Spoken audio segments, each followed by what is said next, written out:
I'm gonna go. I'm gonna go ahead and start with the Ravens. They won Rashad Bateman with the 27th pick in the first round. Bateman is the fifth receiver selected in the first round behind Jamar Chase, Jalen Waddle, Devontae Smith, and Kadarius Toney. Bateman just played 5 games his last season at Minnesota, but in his final year with the team in 2019, he caught 60 passes for 1,219 yards and 11 touchdowns and earning first team All Big Ten honors. Bateman joined Sammy Watkins, Marquise Brown, Miles Boykin, Jalen Moore, James Porsche along options at receiver with the Ravens for quarterback Lamar Jackson.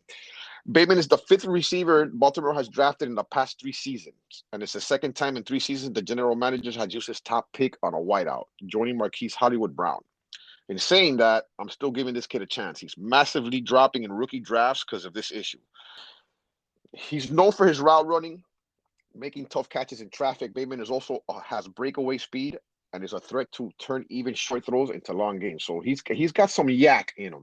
Another weapon for quarterback Lamar Jackson is about to arrive. Bateman impressed people by running a 4.41 in the 40-yard dash at his pro day. His speed shows up in game days too, so he's really fast on the field, man. I mean, if you can pick this kid up and he's dropping in rookie drafts, pick this guy up. He's a good weapon. You never know if he's going to translate. I know the Baltimore Ravens suck at picking wide receivers, but I think the fifth time might be the charm. I can definitely see Bateman being a solid fit for Baltimore and even being Jackson's breakout receiver. So let's keep it moving here. Baltimore had not one pick but 2 picks in the first round. The second pick they had in the first round was the 31st. They went with Adafi Owe out of Penn State. This guy fits the profile for Baltimore's defense, period. You know what I'm saying? And I'm going to explain to you why. Always physical attributes are off the charts, man. He's 6'5", 257 pounds, and he ran a 40-yard dash in a 4.37. When I tell you that this guy ran a faster 40 than Rashad Bateman, yes, you heard me, faster than Bateman, okay? This pick was a little bit of gamble considering Owe didn't have a sack in the final season at Penn State. He didn't record a sack in the last 7 games. He had 6.5 tackles for a loss, which is good because that means he's good at disrupting the backfield. You know what I mean? But since he didn't have any sacks, but he did register 7 sacks in 17 games for his career in college. So we'll see if it translates. I can tell you this: he's a fast dude at linebacker, and he's going to disrupt the backfield. And let me tell you, that's something that's a stat that you need to be looking at with linebackers too. It's not only all sacks, gentlemen. Tackles for losses are a big deal, so keep your eye on that. Then with the 94th pick, they went with Ben Cleveland, a guard out of Georgia, 6'6", 357-pound guard. He stands out of a crowd, let me tell you. Third round pick is getting noticed for more than just his massive size. However, Cleveland has named the Ravens' biggest standout in the offseason thus far. So he's been making noise in the offseason, so get ready. Now we go ahead and they went out with the 104th pick in the third round with Brandon Stevens. This kid was originally highly recruited running back. He was a running back coming out of high school who chose UCLA over the major programs. And after 2 years at running back, he transferred to SMU and flipped over to cornerback. So we got a lot of players that in this draft that have flipped, positions, which is dope. I think that's cool.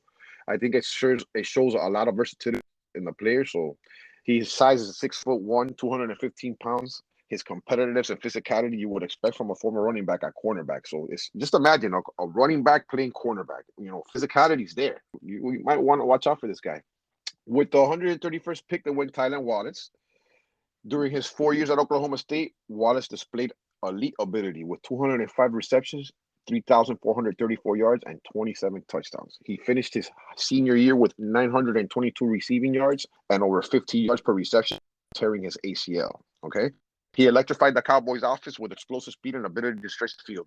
This kid, depending on how he comes back, he could be a sleeper. He's being picked up in the 4th, 5th round. Sometimes he's dropping into the free agency, so keep your eye on him. They had 3 picks in the 5th. They went with Sean Wade, cornerback out of Ohio State. Then they went Darlin Hayes, defensive end out of Notre Dame. And with the 171st pick, finishing up, they went Ben Mason, fullback, Michigan. I expect a better, well-rounded season from the Ravens. I expect everyone to be better, especially Lamar Jackson. So more consistency from the former Twitter darling or your boy Mark Andrews, like in 2019. I expect them to have something similar to that season. Pick up the Baltimore backfield in Dobbins and Edwards. If you already have Dobbins, it doesn't hurt to go get Edwards because if Dobbins gets hurt, he's gonna blow up. He's gonna get the work. And like my boy Brandon said, he's averaged more than 5 yards a carry for his career. So it's an automatic upgrade for you if Dobbins goes down. This is a run heavy team as well. So if you got Dobbins and you can get Edwards for a third or fourth, I would definitely do that. Def is the name of the game, ladies and gentlemen. There you go. There you go. And yeah, their defense is going to be stacked again, bro. And when you have a good defense, control the clock, you run the ball, like you said. So I'm with you there. What one thing that you heard me before talk about Bateman, bro. I think he has all the talents in the world. He's a route running technician. He could be the wide receiver run out of this rookie draft, and it wouldn't surprise me. Maybe he's the key to unlock Lamar, bro. So